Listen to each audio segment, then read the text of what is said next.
જોઈએ નોકરીની લાલચે યુવતીઓને દેહ વેપારમાં ધકેલવાનો ધીકતો ધંધો અને રાજકોટથી એક સગીરા અને એક યુવતીને નોકરીની લાલચે અમદાવાદ લવાઈ। બેંકમાં નોકરીની લાલચ આપી બંનેને નિકોલ વિસ્તારની પીવીઆર હોટલમાં ગોંધી રાખવામાં આવી। 24 વર્ષીય યુવતીને તેના દીકરાને જાનથી મારી નાખવાની ધમકી અપાઈ। યુવતીએ પરિવાર અને પોલીસને જાણ કરતા દરોડા પડાયા અને રાજદીપસિંહ જાડેજા માહી ઉર્ફે મમતા પટેલ સામે ફરિયાદ નોંધાઈ છે। બ્રિજરાજસિંહ ચૌહાણ, લાલાભાઈ, સોનલબેન, મહેશભાઈ સામે પણ ગુનો દાખલ થયો છે। નિકોલ પોલીસે ગુનો નોંધી આ તમામ આરોપીઓની તપાસ શરૂ કરી છે। તો હવે લોકોને અને ખાસ કરીને મહિલાઓને યુવતીઓને ફસાવવા માટે તેમને દેહ વેપારમાં ધકેલવા માટે અલગ અલગ પેંતરા રચવામાં આવે છે અને એવો જ એક પેંતરો એટલે કે નોકરીની લાલચ આપવી। નોકરીની લાલચે યુવતીઓને દેહ વેપારમાં ધકેલવાનો ધીકતો ધંધો અને એ પણ અમદાવાદમાંથી પકડાયો છે। નિકોલમાંથી આખો આ મામલો સામે આવ્યો છે।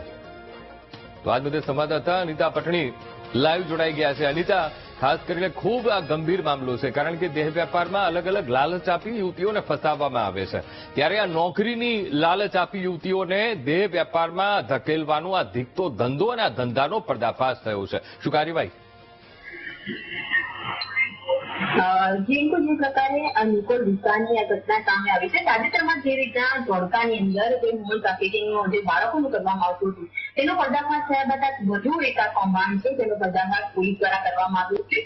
આ રાજકોટની જે બે યુવતીઓ છે અને સગીરાને આજે ટોળકી દ્વારા જે નોકરી આપવાની લાલચ આપી હતી, બેંકમાં સારી નોકરી મળશે અને પૈસા મળશે તેવા પ્રકારની લાલચ આપીને તેઓને એક હોટલની અંદર જે ગોદી રાખવામાં આવી હતી અને ત્યારબાદ તેઓને દેહ વેપારના ધંધામાં ધકેલવાનો જે સમગ્ર રેકેટ હતો તેનો પર્દાફાશ થયો છે।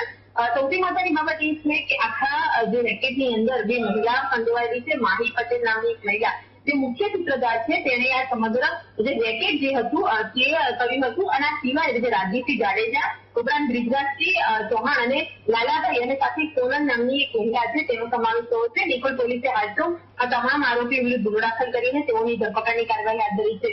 એક વિડીયો સામે આવ્યો છે જેમાં દારૂની બોટલ સાથે આ જે યુવતીઓ જે છે તેઓને બોલાવવામાં આવી હતી અને તેઓને દેહ વેપારમાં ધકેલવા માટેનું જ આખું ષડયંત્ર હતું તેનો પર્દાફાશ આ તો નિકોલ પોલીસે કર્યો છે। આ 5 વ્યક્તિઓ વિરુદ્ધ હાલ ગુનો દાખલ કરવામાં આવ્યો છે, સાથે રેકેટમાં અન્ય કેટલા વ્યક્તિઓ સંડોવાયેલા છે તેની પણ તપાસ કરવામાં આવી રહી છે।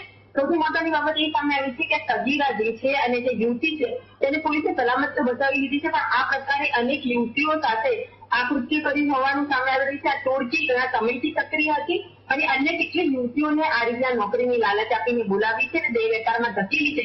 તે મુદ્દે હાલ પોલીસ દ્વારા વધુ તપાસ હાથ ધરવામાં આવી છે। બિલકુલ અનિતા, સમગ્ર માહિતી સાથે જોડાવા બદલ